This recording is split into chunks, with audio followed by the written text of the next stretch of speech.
Hey everybody, on to the third episode of A Crushing Terror, the solo rules for Warhammer Underworlds. Today it's going to be the Dread Pageant doing the third battle plan, which is Besieged. In this one, the monster, so in this case it's actually going to be a Ogre Tyrant, has been trapped in its lair and it's trying to escape. This is kind of a final showdown sort of a motif. And the warband doesn't get any specific sort of like bonuses apart from the fact that if the Crusher gets to a certain point, they start to inspire automatically without having to sort of like wait to be inspired. Now the Crusher is using a new skill this time around. If you haven't watched the first two episodes, you can go up in the playlist and check them out. It's Insurmountable.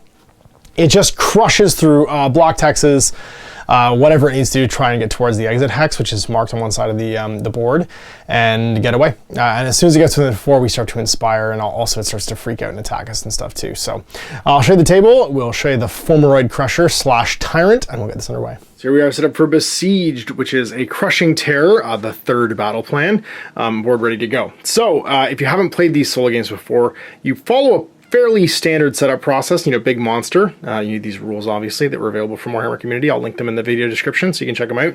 And then you just need a warband and your DIRECHASM / Beastgrave / whatever set to play on. You play a single board, pick your warband, make a standard 20 power deck. You don't use an objective deck. Feature tokens, you shuffle and place down as many objectives as you can. In this case, starting with regular hex and not with an edge hex, the last one can go down in an edge hex to try and get as many down as you possibly can, because they're used actually to activate this guy. Then you choose your battle plan. In this case, we're doing Besieged, which is number 3. The Fulmoroid Crusher / the Ogre Tyrant has Lair's been found and it seeks to escape. If the Crusher's taken out of play, I win. Any other result is a loss. And then don't let it escape. After the Crusher ends its move activation within 4 hexes of the escape point, choose one friendly fighter and inspire them. Set up, place the Crusher in an edge hex along one of the short battlefield edges, right here, as far as possible from this point. Then place a wound token as a objective point on the exit hex. And that's the escape part. This is the escape hex. If there's multiple hexes that could be, player picks which one. So I could put it basically any of these 3. They're all 8 away from him. The game ends immediately if the Crusher gets the escape hex when it activates. And then the keywords are Insurmountable. It's not actually Crusher. It's supposed to be Destroyer. That's a typo. It's supposed to be that as the second action. Then Breaker, then Advance. And then Desperate Times as a reaction at the end of a friendly fighter's activation. You can give that fighter 1 upgrade from your hand, and this does not cost any glory points. So I get basically a free upgrade every turn. I get a standard hand of 5 power cards, and I get to refresh. Now the Crusher takes its turns following these keyword priorities. It'll do an action based on this, and it always passes during the power phase, so I get basically both power phases. Everything else is as per a standard game of Shadespire. So, sorry, Underworlds. I'm gonna draw my 5 card hand. I'm using just the standard card deck from the Dread Pageant. I got Dance Without End, Mark of the Dark Prince, a couple upgrades, Swift as Desire, and So Perfect Musk. Sweet, well I get one for free every round, but this gives me very few power cards. And Vicious Barbs cards, and then I'm going to place my fighters, place the Crusher, so the Tyrant in the hex according to the battle plan, and then everybody else deploys on a deployment hex wherever I like. I feel like you're my best bet to live. You really need to be inspired, but that's okay. And then it's you back here. You're going to eat a whole bunch of wounds and hopefully not die.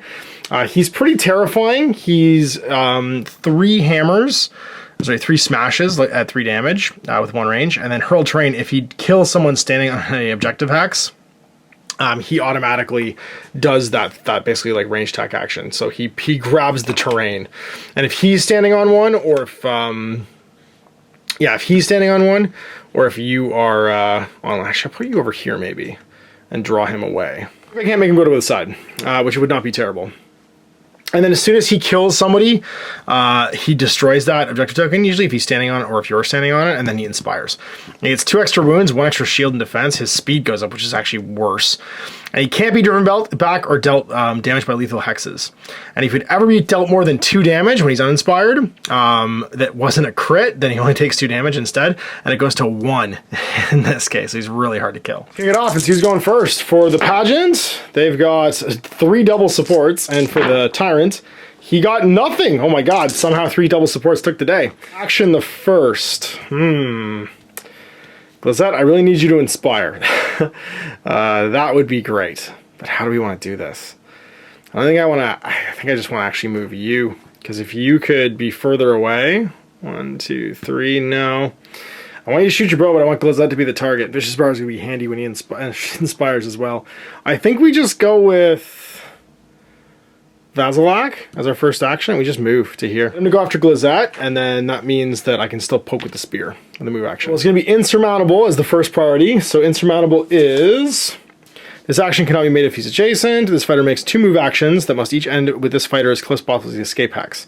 During these move actions, this fighter can move through blocked hexes, but cannot move through... but cannot end in either move action on blocked hex. In addition, while making this action, the Crusher will move into a hex that contains an objective token if possible. So he can go 6. So he's going to go 1, 2, 3, 1, 2, 3, and end up here. He ends up right there. And then don't let escape. After the far right Crusher ends a move action within 4x of the escape, choose one friendly fighter and they immediately inspire. It's going to be Glazette, because of course it is. And I think that means that Glazette's going to have to... Does she charge or does she walk? She just charges, I think. She's going to take a charge marker. She's going to go 1, well, it's going to be 1, 2, 3, 4 to there. Second action, so she gains a charge. She's got 3 dice looking for swords. And if I get a crit, I'll do the full damage no matter what here. I get a crit, so crit and support because of Slake Slash. Against die. He does get it, but doesn't block a crit. So I actually can't block it in this case because of the support. I'll do 2 to the Crusher. So he's down to 8 left. Oh, so his next action, this is his second action, he just does 3 damage to someone adjacent to him. He'll do it to Slake Slash. I have upgrades to hand out. Glazette could have Dance Without End. After another fighter's move action, push this fighter 1 hex, or 2 hexes if you deal this person a damage first. So we'll give her Dance Without End. We also could give Mark of the Dark Prince to somebody. Let's do that on Slake Slash. I don't have anything else to play right now either. So 3 damage on Slake Slash. Going back to the Crusher. And that almost inspires us. We need 1 more out there across everybody. Slake Slash will die if he doesn't do something right now. And so will Glazette. Glazette will just instantly explode. We could also have Hadzu attack. Yeah, we could have Hadzu attack. And that would actually push him out of range, which might be nice, but there's really nowhere good to push him to. So I think what we end up doing is we actually end up charging with Hadzu. Yeah, we're going to charge with Hadzu. That's going to push him 1, 2, 3, 4 to here. Push him to the wrong token. Or not push, but move him to there. And at the end of the move action, that means we can Dance Without End on the lady there. She could, it doesn't matter, like taking 2 really isn't a big deal, and it'll inspire everybody. So she'll take a damage, and then that will inspire everybody else. This inspire will happen in between the move and the attack because it's the action that causes the inspire and her reaction that will do it. So there's 6 damage out now. Their third action, by the way. And then she's going to push 2 and push 1, 2 to the end hex. Keep her alive after all this is said and done. And then Hadzu's going to just pop off a shot, I think. 3 dice looking for swords. Let's see if we got it. And we got a crit and a sword and a support. So all 3 of those will work, which means he can't really stop it, even with a crit or a block. And so that's going to give him 1 damage. But he gets the Arrows of Desire. So he'll go 1 up to 3 out of 10. And Arrows of Desire is a push, not a drive back. So he'll push him to here. And that's going to keep him from killing Slake Slash next. Third action now for the Tyrant. I love how this becomes a puzzle. He's going to end up doing Insurmountable again. So he is within 2. He's only got a movement at 2 right now. So he'll just go 1, 2 and stand there. And then his second movement action, I guess he just stays where he is because he can't get any closer to the escape hex. So it's really just Slake Slash's turn here. Sorry, at the end of all that, Hadzu can get an upgrade. He gets Swift as Desire, I guess. Or he could have Soberific Musk. I guess we'll give him... Oh, sorry, I didn't have Musk out yet. So he could move 3, but it doesn't matter because he just moves to there anyway. Yeah, I guess we'll give Swift as Desire to Hadzu. Might as well. It's our 4th action. Can't drive him back, Slake Slash, but you can do some damage to him before you die, because you're about to die. So 4 dice looking for swords, and he could heal after this, but he'll still die if he gets hit, so it doesn't really matter. What do we get? We got a support, because that's literally all that we got in that roll. And our roll is a block. So he'd be driven back, but no damage. This action for the Crusher, then, I guess he just kills... Slake Slash? Yeah, because he's going to move out of the way anyway. Who does more damage? It'll be Slake Slash. Slake Slash should have charged, actually, because I could have pushed Glazette out of the way. I think that works the best. So Slake Slash is dead. He didn't even land anything to heal there, so he just gets splatted. It's round, so we go back to round 2, and Glazette's going to die just now if we don't get to go first. Someone's going to have to hold on there. And he's only got 3 damage on him because we didn't land it with Slake Slash. I think we dump So Perfect Musk. It's not going to do anything for us. Vicious Barb is going to be important in case he inspires, though. So let's... because we don't want them to get that health. Just draw 4 more. Ostentation. Cruel Pangs. He can't actually be dealt damage by that because he doesn't get dealt damage by ploys. Cystic Goad. And Sword Shatter. Well, I think we just... roll to see who goes first, and hope that we can get Goad onto him as quick as possible. So we got a crit and a double, and the Tyrant gets no crits. So it's going to be the Pageant going first again. First things first, I think we just remove all these counters, because we should have done that already, and go with Hadzu. And so Hadzu, let's see if you can do this. You get 2 hits. And then back at him, he needs a crit to block this. He does. Tyrant takes another damage, up to 4, and we can Arrows of Desire him back onto here. He just can't be take damage from lethal hexes. We could actually Cruel Pangs him now in the power phase, which we will do, to do 1 more. I'm at 5. So then he activates. And once again, he'll Insurmountable. So he's going to move twice towards the exit if he can. So he moves once, and then again, just stands here. We have to sacrifice Glazette here. I think it's the only thing we can do. Yeah, I think we have to do it this way. So I think we go with the boss. And we just move him adjacent. 1, 2. Now we could dance for that to end her out of the way, but we don't want to. And we're going to upgrade Sadistic Goat onto Vasilak. And there's a reason for this with that move action. We want him to not attack just yet. We want him to take some damage. And then we got 2 chances to kill this guy. Alright, so he'll activate again. He's adjacent, so he can't do any of his first 3 actions. He can't Insurmountable, he can't Destroyer, and he can't Breaker. So he's just, or sorry, he can't do the first 2 actions. He goes right to Breaker. He'll do 3 damage. We'll have him hit Vasilak, though. Because then he'll take 3, he'll have 1 left. But that's going to mean that the Sadistic Goad is now damage. It's 3 looking for swords, but its damage characteristic is 1 plus the target's number of wound counters, so it's a 4 damage attack. We have to crit here, because otherwise he'll just drop it down. He'll drop it to 2. So we really need to crit, and that's our next attack. Bam! This Vasilak, then Glazette's gonna get pasted. Bang! Oh, double crit! So we got double crit and the support because we have Glazette standing there. I think my plan's gonna work. He can't block it because he can't roll 2 crits. That's gonna be 4 damage because it contains a crit, so he's at 1 health. Third activation, unfortunately Glazette is now getting pasted. Instantly takes 3 damage and dies. I can give another point to somebody. I could give another upgrade actually. I could give Sword Shatterer to Vasilak. After range 1 or 2 attack, roll a thing.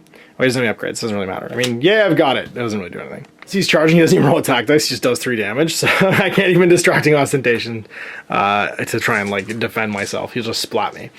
So, Glazette's dead. Now I gotta play here. If I played it safe, I have 1 action left. I could just try and kill him right now. If I get the hit, I kill him. Otherwise, he'll move on to this thing. My other option is I could try and hit him with the Arrows of Desire. Now, the Arrows of Desire have 3 looking for swords, as does the Vicious Barbs. It's really the same bonus here. The difference would be that the Arrows of Desire would still do 1 damage, but it would be supported. And I could push him out of the way of Vasilak to try and like keep myself alive here. So I think the stats say that I do it with Hadzu, even though Vasilak is like gonna die if I don't do this. But and I can also push him out of the way so he won't kill Vasilak if I can do this. So let's see if I got it. Got 3 looking for swords, but I'm supported now. I need to get a... Actually, I don't even need to get a crit because it'll kill me either way. I got a sword and a support. Okay, so I went to 2 successes. So I've upped my chance from this being blocked, basically, because if this is Vasilak, I wouldn't have had that. A block, like a 4+ that would stop this. Now it's a 6+ to stop this because he has to roll a crit. It would have stopped it, and he's dead. So bam! Hadzu gets the kill. Does the 1 extra damage to kill him. He never inspired because he didn't manage to kill Vasilak sitting on the objective here.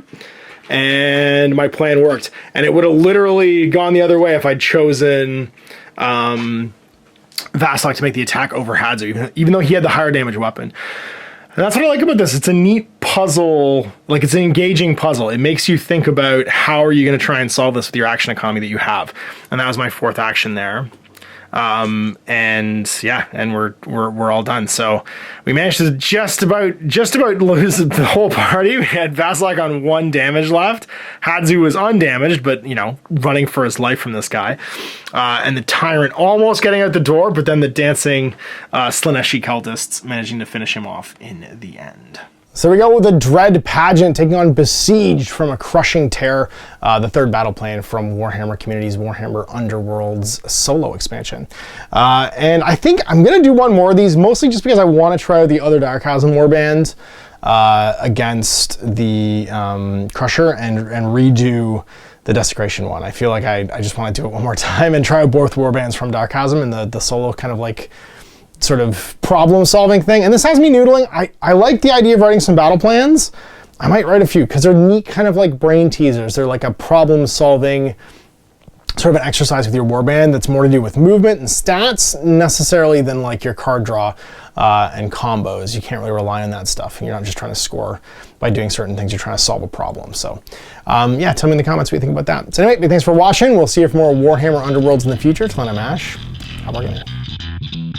I hope you enjoyed that video. If you want to support the channel, of course, like and subscribe and hit the little bell below so you get notifications when I post future content. I do post stuff 7 days a week.